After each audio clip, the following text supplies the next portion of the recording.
Welcome back to the Stuff or Whatever podcast. Your host, BQuanchi here. Before we get started, I always like to say the best way to support me on the channel is to like, comment, and subscribe, watch, follow, all that. We do here on YouTube, on Twitter to catch fun tweets and updates, and on Twitch where I do live streams of gaming.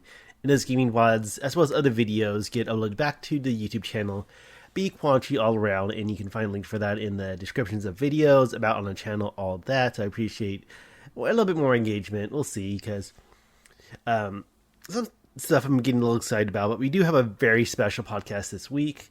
But some stuff I'm excited about is that I'm thinking of buying the book. Well, I don't want to say I'm thinking. I kind of already pushed through with exploring this aspect of having a little bit of channel art, like nothing too fancy, but kind of like a mascot avatar like character. So I actually went through Fiverr because I'm just kind of clueless when it comes to that, when it comes to like commissioning artists and stuff like that. And I kind of had a really bad rough draft, but I think it conveyed what I was looking for. So I found something on Fiverr that I thought was really cool. So I was like, hey, can you do this for me? So I'm still waiting to see. So maybe even next week, but I think maybe that would help give a little bit more presence, or lack of a better word, branding. So I guess if anyone's like very small tuber, small streamer, whatever, when it comes to content, like maybe explore this avenue. So I went to Fiverr.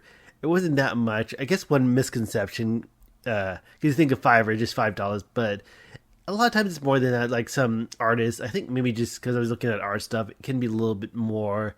And it depends, like, oh, you want full color? Do you want shading? All that. So do you like have options? Like a lot of them like 35, 45 range. So I think a lot of it ends in multiples of 5. But it's not like you just send you $5, because I was like, hey, that's a pretty damn good deal. But like I can live with that, even if this is just a hobby. You know that. So I'm kind of excited to play around with that and see what happens. I was gonna have like the crazy pipe dream of like, maybe I can make merchandise and T-shirts or whatever. I think it adds some flair, because I think all the stuff I do by myself, it's just like a dumb text, like kind of like a logo things. I kind of like how it is, so I'm probably going to keep a lot of the stuff, just add some a little bit more to it. Maybe change like profile pics when it comes to the YouTube, Twitter, Twitch pages. So something I've been excited about. So we'll have to wait and see. It should turn out good, at least a lot better than I can. I'm no artist. Like it's. I play around, like I know a little bit of like Photoshop with like layers and stuff like that. Like I put all the thumbnails together, but actually creating original artwork is definitely not my forte. So we'll see. And that's another thing I'm working on the channel. I've been uploading more gameplay videos, but this time more of a Let's Play style. I think I mentioned on past podcasts as well. So it's kind of like a Let's Play style. Kind of shorter format. I let them about like half an hour, give or take. So they're definitely not as long as stream VOD. So I think they're a little bit more digestible. A lot of it, I've been focusing it on game demos, like especially indie games. So I think that will have a nice appeal. Like, oh, this game's coming out, or I haven't heard this game, or just to hear my thoughts on it. It might be a good way to capture like footage. I think I'm still gonna do more Twitch streams for like finishing games, like playing whole series. Part of that is I want to use like the footage to do like either like game reviews or commentaries, because you want to do game reviews for like, I still have to finish up the game too, but Pizza Tower I've been having a lot of fun with. Terra the Hemosaurus, I think that, yeah. But I think just so I can like do reviews, maybe like retrospective reviews or just like commentary stuff like that. So I think this helps to get the footage and then do videos. Although I've been kind of lazy on that. I have like 3 or 4 video ideas I have been really lazy about, but yeah, stuff to look forward to the channel, even though no one's really listening. But who knows, maybe with some of these changes. I mentioned also the Let's Play gameplay series, is that I'm very tempted to do more uploads like twice a week, because I've been filming them and kind of having a backlog. I just don't want to like overflood the subscription feed and put off some people. It's kind of hard to when you see what works or what doesn't work with the numbers with being so small, but we'll see. So I'll love the feedback, and excited because it also has other stuff I've been throwing on the channel as well. But we'll just have to wait to see. Just like one of my other sayings or mantras is like throwing spaghetti on the walls and see what sticks. All that. The small little blurb I want to talk about. It was making the news last week because it gets a lot of big streamers got like pre-releases or review copies of the Harry Potter game, the Hogwarts Legacy, and there's been a lot of hassling. I know someone even made a website. Although the website is kind of stupid, like who's playing that Wizards game, and if you're gonna make that kind of hassle and like go out, just say the actual game. You don't have to like avoid saying the name of the game if you're gonna be assholes about it. A lot of people are like harassing.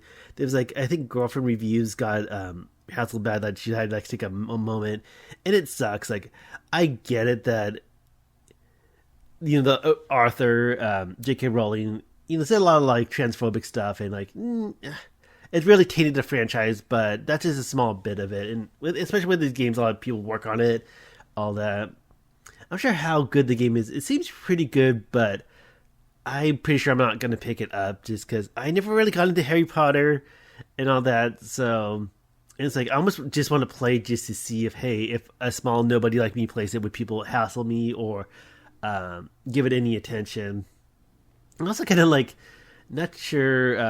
I don't want to like spread like incorrect information, but they talk about like fantasy books and series, and that the author of it isn't the real author. Like it's some fake person that they just put there. So I don't know. Maybe there's some conspiracy theories about J.K. Rowling not actually writing Harry Potter, and just kind of credit her. We're like, okay, here's the deal.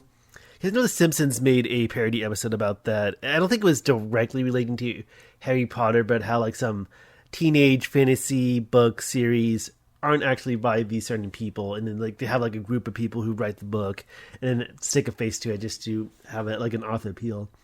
So it sucks that kind of taints the franchise. And one of these people who like hassling these small streamers hassle like Daniel Radcliffe since he played Harry Potter. I'm sure they hassle J.K. Rowling or hassle whenever like a I don't know, like I'm not sure if they're going to do more of the Fantastic Beasts books or whatever. But I think also maybe with these streamers, it seems like, okay, they're more like real people that can read. So if I say something hateful to them, they're going to read it. They're going to be affected. But I also kind of like think if you had that issue, like, especially if you like Twitch streaming or whatever, just have like a subscriber only chat to like limit it. So if they are going to say hateful stuff, they have to pay for it, even if they had to do a hassle workaround to cancel the sub or get a refund. That might be something. Like I know Hassan Piker heard that he was going to do it, but he kind of backed out because he didn't want. And I get it too. Like even though these people are just like trolls or whatever, but you don't want to see your chat filled with that, especially when you have like other like audience members who might listen to that or might believe that or be affected by that. So I could definitely see where that's coming from. But it'd be funny that you have a subscriber only chat, have all these trolls like, okay, we're going to subscribe so we can spam bomb.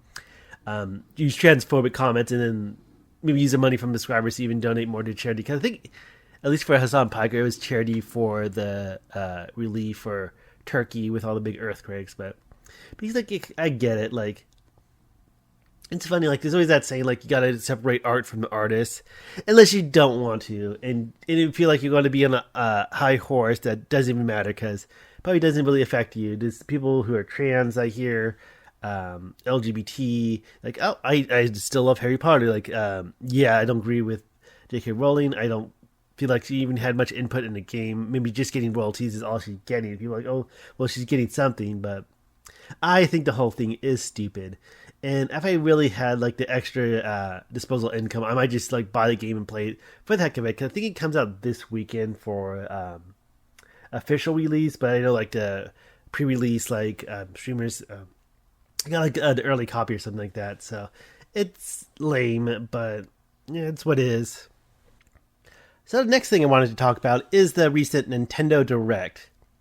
In the past, I've been kind of like doing a small like mini podcast, like just dedicated to talk about the Nintendo Directs, but I'll just throw it into this podcast because I think first off, other people like dozens and dozens and dozens of channels do that. I feel like it won't get much attention.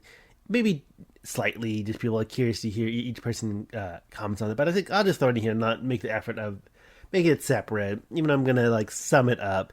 So these are going to be my more personal highlights and thoughts of the Nintendo Direct. I'm more of a Nintendo person anyways. I do play a lot of stuff on PC, on Steam, but I have my Nintendo Switch as my main console outside of that.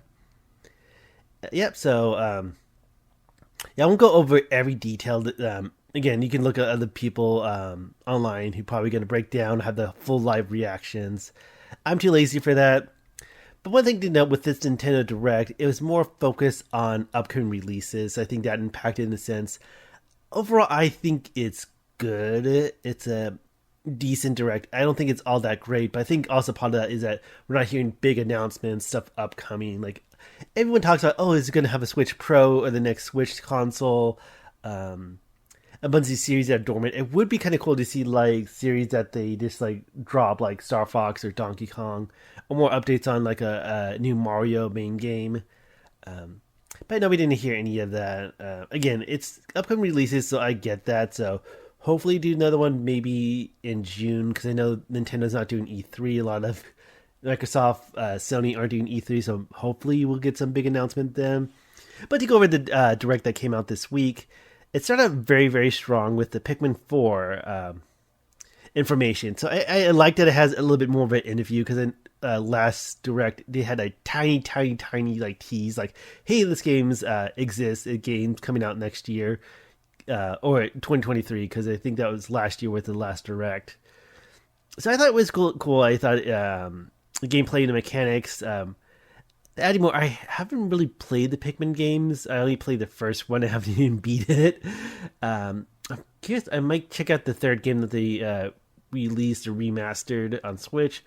I'm surprised. I wonder if you guys gonna drop like, hey, 1 and 2 are also coming to Switch. So I know it's still months away, but that would be kind of cool to see, just to bring back because people will buy it. So they just drop 1 and 2, maybe as a bundle, maybe not.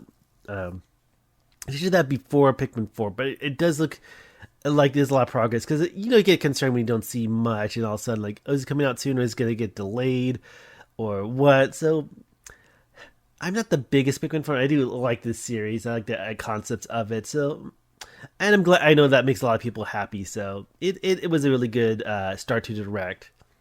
I'm probably not going to go in order. I made some notes of what I want to talk about with Direct, but also the big announcement. A lot of people would like. It's like one of those like always mentioned in every Nintendo Direct is Nintendo Switch Online and having Game Boy and Game Boy Advance. So I think this has been rumored for quite some time, and now it's announced. So they have for Game Boy, which also include Game Boy Color and then Game Boy Advance. And what they did is that the Game Boy is included in Nintendo Switch Online, just a base package. But if you want the Game Boy Advance, you have to have that expansion one, the higher cost tier. And it makes sense to me, so it does make me consider the option. I haven't dived into the higher Nintendo Switch online membership yet. I know there's N64 and Genesis, which is also kind of a driving force too. It also did include like some of the DLC or expansions for like other games like Splatoon and Mario Kart and Animal Crossing, but they haven't tipped the scales. Maybe just to see what they release further. Be kind of cool, but it's cool that I just kind of dived in and like, oh, cool, a lot of Game Boy games. That'd be kind of neat to see. There's some other concerns I have with it because I know with the older ones they had like NES and SNES. When's the last time they updated them? Because they have pretty. I was checking them out actually the other day, and they have a good library, especially like the main ones you expect. But there's a lot of stuff missing, so I'm not sure if they're gonna like add more to them. It feels a little bit of a letdown, but it is included, so there's always that.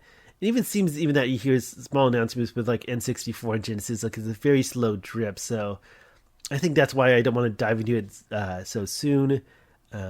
Because like, okay, I'm gonna get like one extra game a month, and all that. So that it's a shame. But Golden Sun's coming to it, so I'm excited about that. So I'm gonna have to wait and see. But I'm also kind of interested to see what Nintendo does because I think this March is when the eShops fully shut down for Nintendo 3DS and Wii U, and that's when people buy a lot of the digital games and all that. So I wonder if Nintendo's gonna change the strategy, either release more on these channels or like Game Boy Advance, whatever, or do like releases like, hey, you can buy this game on Switch and all that, even though it's like a port from Game Boy Advance. Or I wonder if they should try to do more with Nintendo DS. That would be cool to see.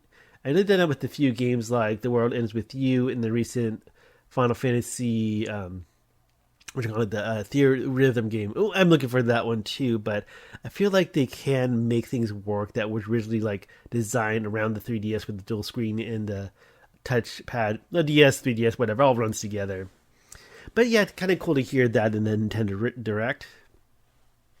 Next one, I'm not sure I'm going to dig this game too much, but I wanted to mention it, the Disney Illusions Island. I really like the art style, who doesn't like Disney? It does it cool. It does have vibes from like Rayman Legends, even kind of a Metroidvania-like gameplay to it. So I'm kind of interested. I'm not jumping to it, but it is kind of cool to see. And then Advance Wars 1 and 2 Reboot. It looks cool. And it's another one that I'm not like jumping too quickly to play it, but I'm glad to hear it because I know there was some concerns. Like I think was supposed to be released like last year. There was delays and no words, so people kind of iffy about it. It looks really great. So I love the style, like the facelift they give, because I think those had to be on Game Boy Advance. I'm pretty sure. I know they had like older, like even on NES and all that. So I don't know quite history of Advance War, but it's a pretty cool looking strategy game, turn-based strategy. So glad to hear, like, okay, it's coming out, like it's for reals, like it looks really good. Yeah, so we'll have to wait and see on that. Next one, I'm starting with a few games that I haven't really got into. But there was an announcement for Professor Layton, and it's a little shame that was just a tease. But I'm sure this made, well, I say I'm sure, I know this made a lot of people happy just looking at the reception, like Twitter and all that. So people really happy to see, like, oh, Professor Layton's actually having a new game and it's coming to Switch. Also keep in mind, this Direct is focused on upcoming games. So this game's coming out pretty soon. So I have to wait to see. It's a shame we didn't get much details, but I never touched any of the games in the series. I always hear good things about it. So I'm curious to check it out. I also think this is kind of cool because I know there was word about the developer Level 5, like they're not going to release games anymore for the West. Like they're going to, I think, just stay in Japan and like localize their games. So it's cool to hear. And I also noticed in the Direct as well, there's the other games by Level 5. I'm going to go through all of them. So it's kind of cool, like, hey, this developer going to have more releases. I believe, I'm pretty sure they also made Yokai Watch, which is another game series, which I was curious but never got around to. So I'm wondering if Yokai Watch is going to have a revival to the series. I think that's been a little dormant. But again, Professor Layton got a kind of a revival, so that's kind of cool to see. So we'll have to see what comes out. But I know, that, again, a lot of people are happy about that. So the next big highlight of the Direct is announcement of the Metroid Prime Remastered. So I'm glad this made a lot of people happy, and Nintendo just dropped the release like Beyonce drops an album. So it's kind of crazy, but it's really glad that it came out. And I'm excited to see are they going to give 2 and 3 the same treatment, because I never played 2 and 3. I did beat the first game on GameCube. I'm not quite jumping on this game. It does look really good. I'm not sure if I'm going to revisit it. But I know a lot of people have been wanting this. A lot of people are happy about it. So we'll have to wait and see. But it's a little shame that there's no word on Metroid Prime 4. I know this Direct was more focused on upcoming releases. It could have get a little bit more, maybe later in the year, where we hear more about Metroid Prime 4. And it's not a series I've been too big on. I did really like their first game. I might replay it. I'm just glad it's out there and Nintendo's giving more focus to it. I feel like that's also part of the theme of this Nintendo Direct. Like, hey, we're actually listening, because people talked about like Game Boy Advance on NSO, Metroid Prime release, remaster the first 3 games and all that. So kind of cool to see. So the next part of the Direct I want to talk about is Octopath Traveler 2, that RPG from Square Enix. I did enjoy the first game, but I was a bit disappointed by it, so I'm not jumping too quickly on the sequel. One of the things that disappointed me, that I felt there was a lot of big focus on, you have these 8 unique different characters and stories, but it felt like they didn't really converge, or they're very like segmented and separate. Like when you get to the story, each one comes to like a cutscene or something, like your party goes away and just about that character. Kind of wish I would have the level of detail, like if these were your party, how would they interact to the story bits or the segments or these key moments, versus it's like non-existing besides being part of battles. And I think they had like a few things where you can like have conversations with one party member with another. kind of add like backstory or whatever. But I felt like it didn't really like converge. Like it almost didn't matter if your party was there or not. So I hope they change that. So I'm not jumping on it. We'll have to wait and see. I do really appreciate at least going back to that turn-based style. Again, I like the RPG mechanics of it. Kind of a letdown, but we'll have to wait and see. Okay, next thing I want to talk about is kind of grouping some announcements together, but expansion passes. Because it had updates for expansion passes for Xenoblade Chronicles 3, Splatoon 3, and Fire Emblem Engage. And I don't know if it's just me, but I'm getting really tired of hearing about these expansion passes. It feels like it's a common trend. You see a lot of games do this as well, but I don't know, it almost crosses that fine line of either being seen as additional content, but also make it the original game seem like it's unfinished. Because like, oh, why weren't these in the original game? And then just add it later for an additional price. So yeah, it's for these games, it's just not games I've been really playing. I think some games can do it well if they have like really good base game, like the Smash Bros. And the Fighter Passes or Mario Kart 8, which I also talk about too. Again, since I haven't played these games, maybe not fair to say, but I'm always tired of hearing like, ooh, here's a roadmap and what would be added to the game, and like, why wasn't it in the game in the first place? Oh no, it's to make money because you're going to sell it as DLC. So it's kind of a trend that I'm getting tired of. I think if the game's really good, it's worth it, but it's also in the eye of the beholder. So and that's my little rant. I'm just trying to get tired of hearing all these expansion passes. It's also kind of cool when games do like free updates and stuff like that too. Some of it works. Like I did like the Pokemon Scarlet and Violet DLC. Not Scarlet. I'm an idiot. Sword and Shield DLC. They haven't announced anything for the Scarlet and Violet yet. My fumble, but I'll keep that because I'm an idiot, and you guys can know I'm an idiot. So we'll see, but no news on Pokemon. Yeah, and then also the last bit about expansion passes. The Mario Kart 8 seems cool. Like the last wave of the DLCs coming out includes original Yoshi's Island racetrack as well as adding Birdo. So I think it's kind of cool that they're adding new track and characters to the game. So that'd be kind of interesting to see as well. I already paid for it, so I'm just had to wait for it to come out. Next is Kirby's Return to Dreamland Deluxe. So I beat the original game, and at first I wasn't interested because like, oh, I revisit. It looks nicer. It's cool to have a like updated release for people who haven't played the game or want to revisit it. But what's very curious is the Megalore bonus content that they're making. So it's very tempting, but I don't know, because I'm expecting like a regular price for a game. So the bonus content does look cool, but I'm not. I do like my Kirby, but I don't think I'm gonna return to Dreamland, pun intended. So, but it's really cool to announce that details for it, that they're adding more than just like porting it with some updated graphics or whatever. And then the sixth one. This was one of my personal highlights of the Direct, is that We Love Katamari Rerolled. So I was hoping for this ever since the remake, the reroll version of the first game. I'm surprised it took them this long. I'm not sure how long it takes. I wonder if they're going to do like Beautiful Katamari as well. But yeah, I'm really happy for this. I can't wait for it. It's also really cool to adding a little bit of additional content as well. So I'll definitely pick this one up. So really happy with this one. So it's getting me really excited for the We Love Katamari. Next one, I never played this game. I heard good things about it. Maybe it's kind of like a little unknown gem of the GameCube. But Bait and Kratos 1 and 2 are getting a remaster. And I know that one made a lot of people happy as well. So I have to say, so I'm definitely on my radar. So kind of looking excited to check that game out. But yeah, very cool. I wonder if they're going to try to have this trend of doing some other like GameCube games. I would like to see Chibi Robo would be a cool one.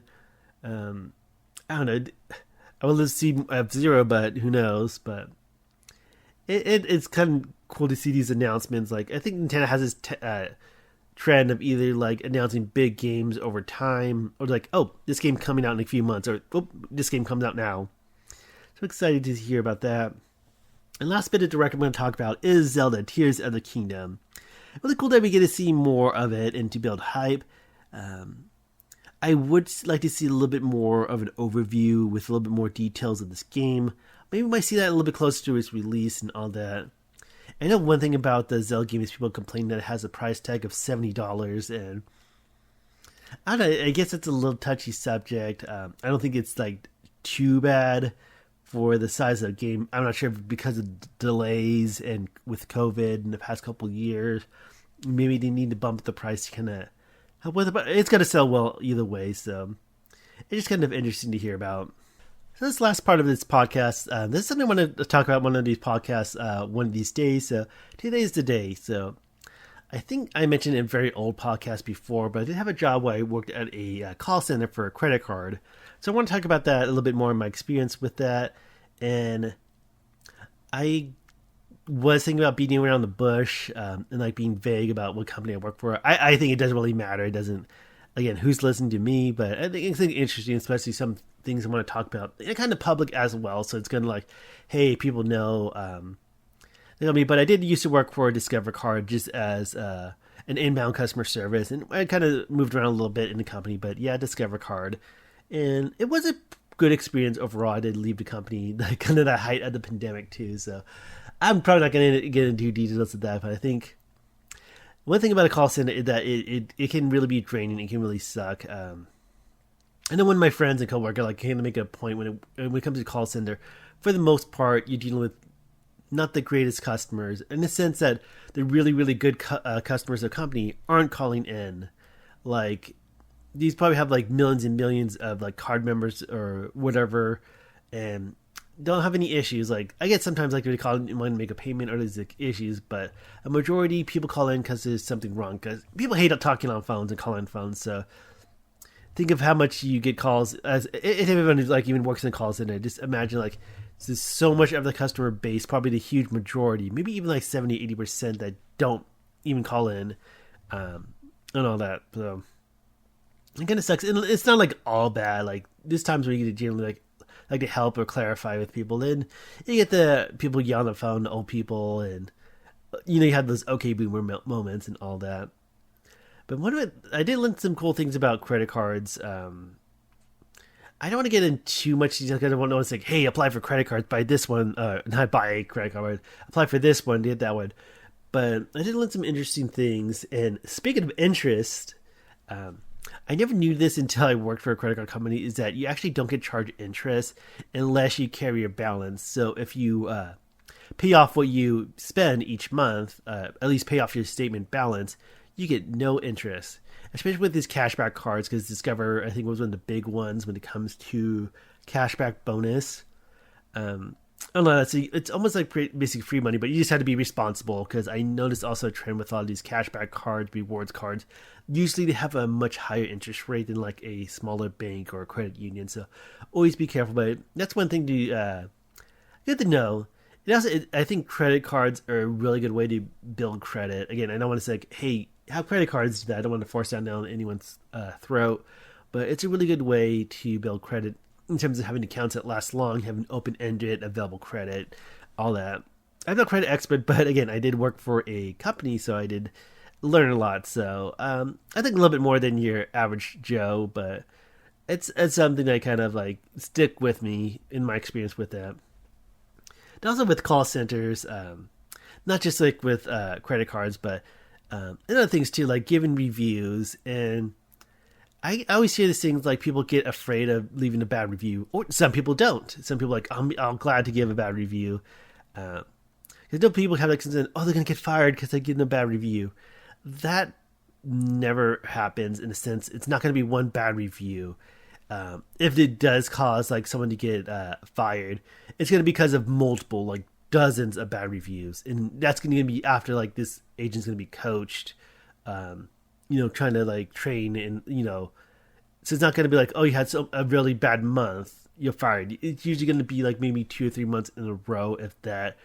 There's people getting these bad reviews. It's on the person, it's on the employee, it's on the agent, so it's more of their accountability. Like, you giving them a low score isn't gonna kill the job. But also, it kind of sucks too, because some people, like, even though it's like a company policy, like, hey, we can't reverse that, we can't increase your credit limit, or hey, maybe you went delinquent on your credit card and it was reported, and like, we can't undo that because we have to report that accurate information. So it's like, a lot of times when you can't tell people no, within reason too, like, hey, we just can't do that kind of thing. And again, working a call center, you get those unreasonable requests, and people are like, oh, just because the company, I'm gonna give this agent a bad score because I'm mad at the situation. So it kind of sucks. And at least when I worked for Discover, they had like, it was very like, not like competitive, but it had like stats, and people who were like the highest percentage would get like a special each month. When you have like an hour lunch off the clock where they get special food and even like raffles and stuff like that. So, and sometimes it's just that bad review. And they also had like in house or in the company that reviewed random calls. So when they say this call may be recorded for quality assurance purposes, it is honestly a very small fraction, but it still happens. And sometimes like when you get that shit situation that you can't do much of, like, oh great, that's a call that they pick to review, even though you handled it as well as you can. It's like, hey, this person like got the card closed or whatever because they got past due and stuff like that. So I say look it up, be responsible when it comes to credit card. That's like my main takeaway. But also want to talk about some other things that just kind of maybe interesting to talk about. It's not going to be like huge insider information, but one thing, if also if anyone like has a Discover card, this might be like good to know kind of stuff as well. But because you learn about the company, like learn about, you know, over the years, even if you're a new employee, because the Discover had like the first cashback legacy card. I guess names change over time, but it used to be called Discover More, and like Discover It is the main one. It's the main like cashback card that has like 1% on everything. Again, I'm not like sponsored. I'm not like trying to sell anything. Like fuck Discover. I'm just gonna say that just because to prove that or not. Even though I do like the card myself, but they had this program that you earn cash back, but it was like 0.25% for so much purchases, and then you get like 1%. Like there was like big spending tiers, which kind of sucks. Like if you're not in the know, that resets I think on your anniversary month. So when you open an account, whenever it's been a full year from that, it'll just reset you back at like 0.25% as well. But they changed it to Discover It, where you just get 1% in all year round. You don't have to work for it. So sometimes you get these calls about customer. You can see like, oh, they have an old legacy account and like the cashback earning this shit because they don't know. And we can offer we don't. I think they had it like as a backup, like not to proactively say, hey, you know, you have an old card program. Let's upgrade it. Versus like kind of use it as like a what you want to call it, like a comeback or something like that. So if they're really mad at the rewards, like come follow up with, oh, but we can add this to your account kind of thing. Almost make things like an upgrade versus, hey, your account's outdated. Kind of sucks because I know they also like made points about like call handling time, like don't have long phone calls, even though sometimes you have these situations. So if you like throw out stuff that's gonna lengthen the call because you have back-to-back calls, then like you get coached on that. And that's an annoying thing with that. They had the things called like scheduled adherence. So you had this is your break time, this is your lunch time, and then if your phone call like goes over to your break or goes into your lunch, that shit's on you. You can either like not have break. You're still required to have your lunch. You can't like not have lunch. Like, oh, you took lunch 15 minutes late. Now you're 15 minutes out of adherence, and you can get a write-up for that. You used to have it that you can put like exceptions and make adjustments, and then something like, oh no, you're shit out of luck. Like, hey, you had a long call. Like instead of just, I think that's also caused some agents to even hang up or like, oops, technical difficulties, and people would like hang up on customers because they don't want to be out of adherence and get in trouble that way. I think it goes both ways too. Like, I kind of wish agents, employees had more power in a sense that you get these unreasonable customers and you kind of like have to repeat yourself or like, hey, we can't do that and all that. Like, almost the point that I kind of wish we could just like hang up on them without any repercussions, just to have them in a mercy. Like, hey, do you want to call back and wait a long time for a agent again? But also I get like, hey, customer service can be real shit too. So I think it's a two-way street, but I think it's usually the whole mentality of the customer is always right. And I think that just strains on employees as well, that like, and it's like they always side with the customer than the employee, and it gets really draining in all that. So I think that's part of the reason why I left. I probably would never work for a call center again, but I do really appreciate the experience and all that. And then here's some other stories with Discover. This is one thing. They have limited credit cards, like most of these like cashback ones. They do have a miles card. Last time I checked, and I honestly don't think it's worth it. I think it's just kind of a selling point. Like, oh, miles, you can use that on airfare, and there's no blackout dates. But it for Discover, it kind of work out reimbursement, so you can't use that point of sale. Um, but pretty much like 1.5% in anything. I think they also changed how you can redeem it. So it used to be, oh, it has to be on a travel, but I think they've been more flexible with it. And the updated because Discover It is like the branding. So they had Discover Miles and then Discover It Miles.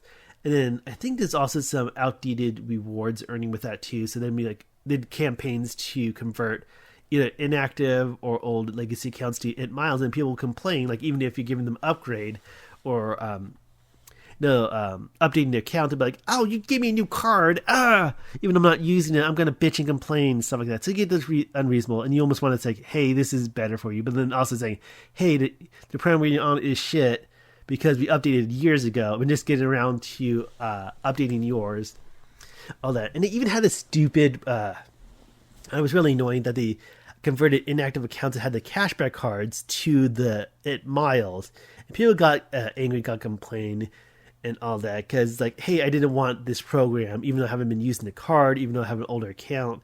And I get how it can like help incentivize customers or card members to use their card, but it got people angry to the point like we got little memos in the office saying, hey, if people complain about that, you can offer them like a $20 credit and convert their account. And the pain about that is that when you convert the account to a different rewards type, it'll take like a billing cycle to change, so it won't be immediate. So somebody will have to do like adjustments or give them credits if they complain and bitch and all that. And yeah, that was kind of annoying to work with at one time.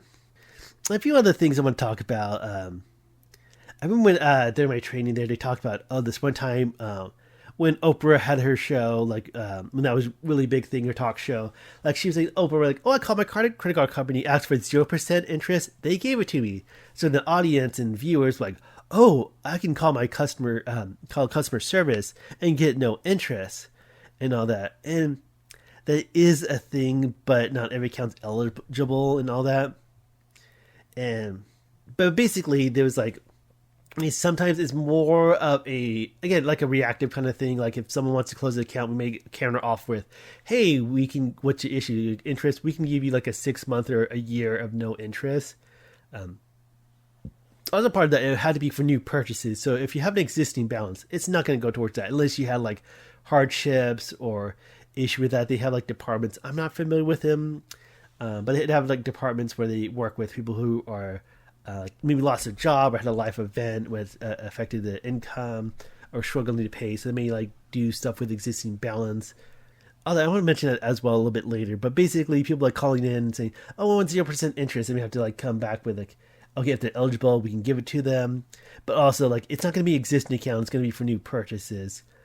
Because it happened again when I worked there. There was like a post on Reddit that blew up because it specifically named Discover. Like the Reddit post was like, "Oh, call Discover; they'll give you 0%." And it's like, and then you have people like you. Because at that point, I was working in their web support, which also did the click to chat. So I got all the click to chat messages and stuff like that. And like, no, we can see if you're eligible. And we kind of got to the point like, hey, it's for new purchases. You count's eligible. Do you accept? And all that. But people like feel like, oh, you're giving it away, so I get it because this person got it, and that person got it, and all that. There's also factors to like how old the account is, or if they have offers in the past as well that they like it had no interest, then are they eligible for it again? Because not very often you'll get it like twice in a row. Like if you have 0% for 12 months, you're not going to get it the next year. More like it's good to check, but I also feel like it's a double-edged sword because I think some people think, oh, I'm not going to get charged interest. I can buy whatever I want and not worry about like paying it down until the end of the year. And then when the end of the year comes, like, oh, I overcharged. I can't afford to pay this. So, oh, now you get interest charges. So, yeah, so even though Discover was getting interest on that, they can get interest in the long run too if the customer doesn't pay it off.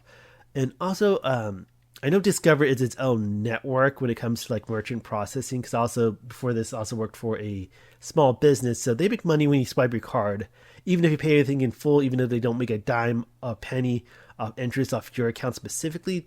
Dozens, thousands, millions of others they are, but also they get a small, tiny cut from the point of sale every time you swipe your Discover card. I think I know American Express is like that too because I had to deal with that like you did. Visa, MasterCard is its own network, but that's the one where you see a lot of different banks and credit cards use Visa, MasterCard network. All that. I also when I think about lowering your interest rate too, like there's like programs, and you might see this commercial like, hey, you can call this number and settle your credit card debt and all that. I think a lot of these third-party companies that do that, but you have to sign something so it would force you to close your account. Because I've seen that before working at Discover where, hey, the account's closed because you went into this program, and then the card member may not realize that, and like, oh, sucks for you. Like, we can't like tell them to their face like sucks to suck. But like, be careful when it comes to like those relief programs, and they're like, hey, that might just close your account. Maybe contact them to see what they can offer too. But a lot of times, it's not going to like this settle. It's not an area I know too much about. I think most of them may offer relief, like, hey, we can give you a low APR on the existing balance, but your account will be suspended. And it might be open. That's another thing too, like when the account got suspended from like a relief program, like, hey, this program is for 12 months, and then the relief would be gone. Maybe you can call back and see, but that doesn't mean the account's going to be opened up right away. So people are like, oh, I was told that my account would be open after this 12 months. Like, no, it's going to be reviewed. Like, sometimes it happens, a lot of times it doesn't, so that was an annoying thing too. Also with my time with Discover, I worked as a quote-unquote supervisor, which just means high-level trained employees. It doesn't mean like a huge like in-charge supervisor, but they give us like a little bit more options or like tools and stuff like that too, so we can make more adjustments in like a frontline agent. And one thing we had to do a lot is like a card member said, well, this agent told me this, and all that, and we'd have to like review the call, maybe even get back to them depending on how long the call was, and say, oh, if an agent gave incorrect information, then we can rectify that. A lot of times it doesn't, but an annoying thing, I'm not sure if it was just like Discover, but they had like times like, oh, that key call, like you can see the date they call in, but you can't get the call recording, like it's just gone. So it's like, oh great, the one thing I needed to verify, we can't. So we just have to come back like, we did not see that or we did not hear that. So it's got to be giving the vague, and the customer may be in the right, but we just don't have that evidence unless they recorded the call themselves. So it's kind of annoying and all that.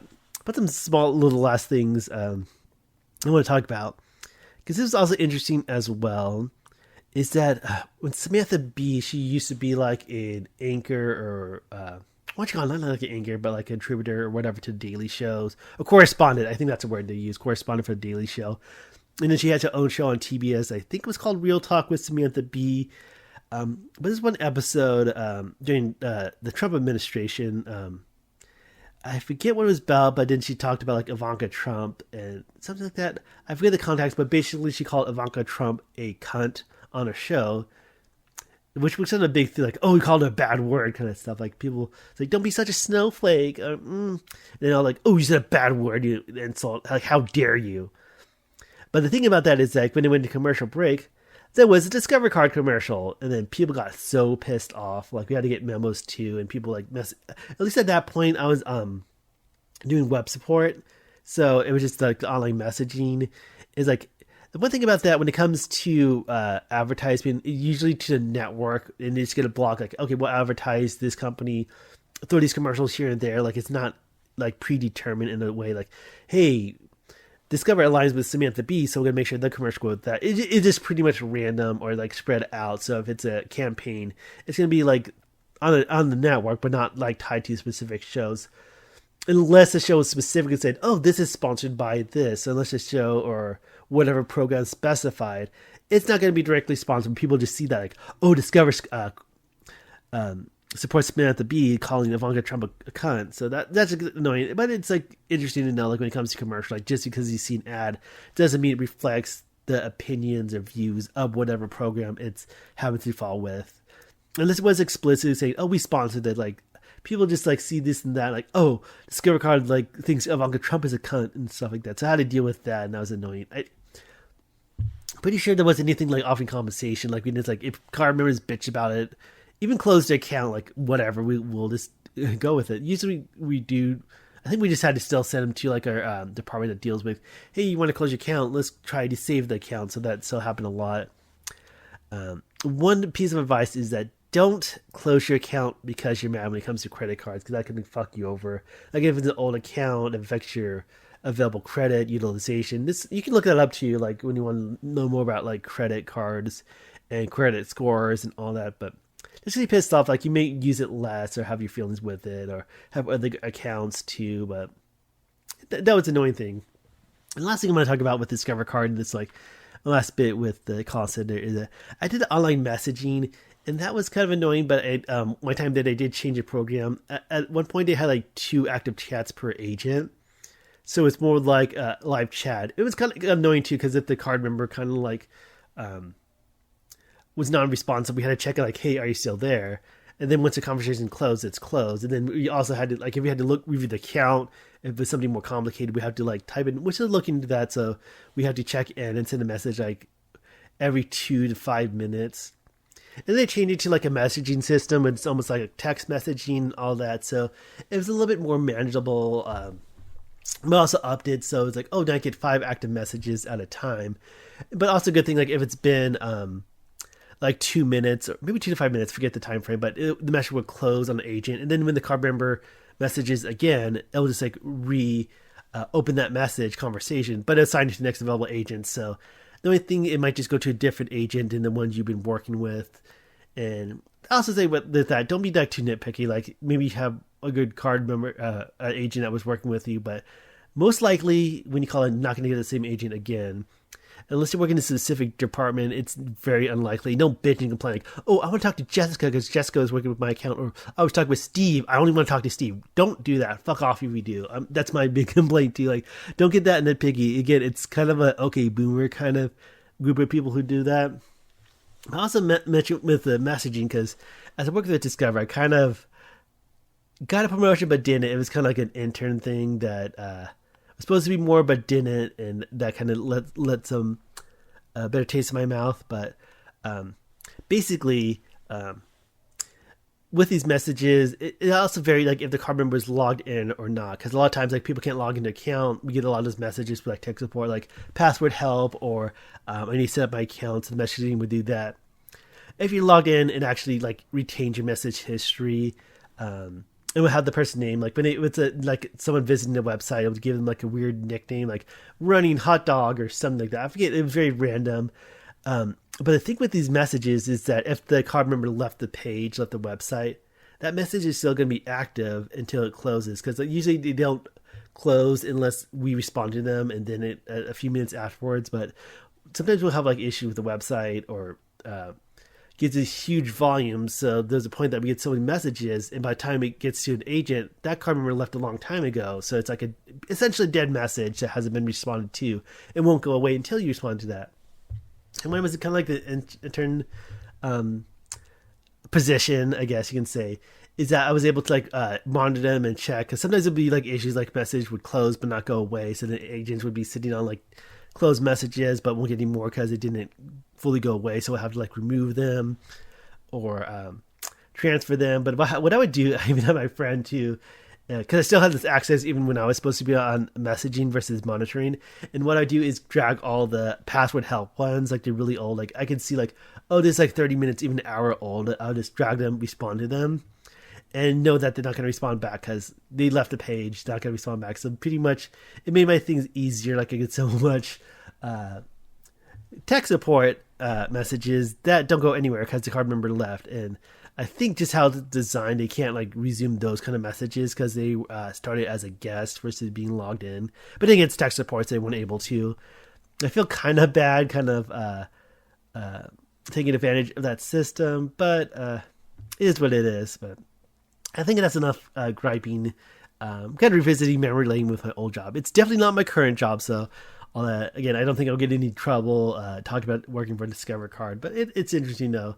I guess like different types of cards into varies versus it's financing for like bank or credit card versus like insurance or whatever. But that was fun mentioning it. But that'll be enough for me rambling on. So that'll be it for this podcast. Again, the best way to support me in the channel is to like, comment, and subscribe.